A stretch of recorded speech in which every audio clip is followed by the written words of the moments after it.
விருதுநகர் மாவட்டம் ஸ்ரீவில்லிபுத்தூர் அருகே காரில் அதிவேகமாக வந்தவர்களை அரசு பள்ளி மாணவர்கள் தாக்கும் வீடியோவானது வெளியாகியுள்ளது.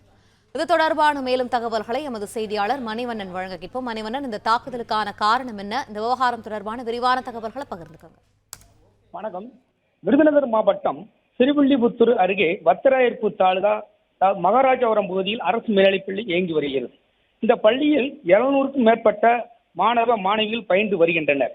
இந்த பள்ளிக்கு கடந்த 2 தினத்துக்கு முன்பாக அரசு பள்ளி மாணவ மாணவிகள் கல்வி கையில அந்த வழியாக பள்ளி நிறைய வந்து கொண்டிருந்த போது சாலையில் ஒரு கார் இருவர் வந்துள்ளனர். அந்த கார் அதிவேகமாக வந்து சாலையில் மாணவர் கடந்து சென்ற போது கார் மாணவர் இடிப்பது போல் வந்ததாக கூறப்படுகிறது.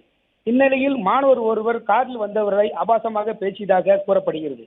காரில் இருந்த ஒருவர் அந்த மாணவரை கன்னத்தில் அறிந்ததாகவும், இந்நிலையில் அந்த மாணவர் அவருடன் படிக்கும் சக மாணவர்களை தெரிவித்த நிலையில் மாணவர்கள் ஒன்று சேர்ந்து காரில் வந்தவர்களை தாக்குவதாகவும் தகாத வார்த்தைகளால் பேசி தாக்குவதாக கூறப்படுகிறது. பின்னர் அங்கிருந்தவர்கள் சண்டையை விலக்கிவிட்டு சமாதானப்படுத்தி அனுப்பி வைத்தனர். அரசு பள்ளி மாணவர்கள் காரில் வந்தவரை தரமாய் தாக்கும் வீடியோ தற்போது விருதுநகர் மாவட்டத்தில் வைரலாக பரவி வருகிறது. இந்த சம்பவத்தால் பள்ளியிடையே பெரும் பரபரப்பு காணப்படுகிறது.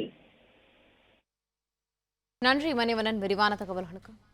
பிளே ஸ்டோர் மற்றும் ஆப் ஸ்டோரில் இருந்து பாலிமர் செயலியை QR கோடு மூலம் பதிவிறக்கம் செய்யுங்கள். செய்திகளை உடனுக்குடன் பெறுங்கள்.